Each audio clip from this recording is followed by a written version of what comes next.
nilagay nila ang ibon sa tabi ng kanilang ng ama. Kahit anong gawin nila, ayaw nitong umawit. Bakit matamlay ang ibon?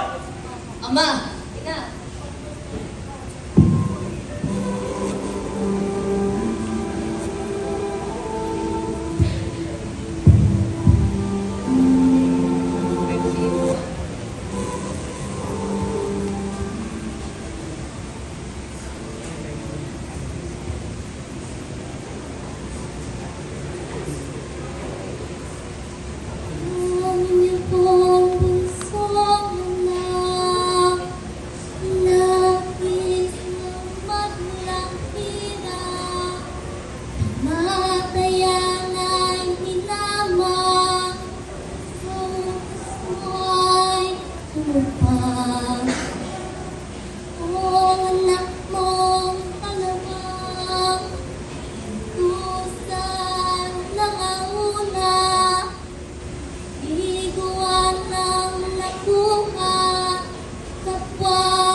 Nang matapos ang awit ng hari, tila na naginip nagbalikwas na sa banig parang hindi nagkasakit.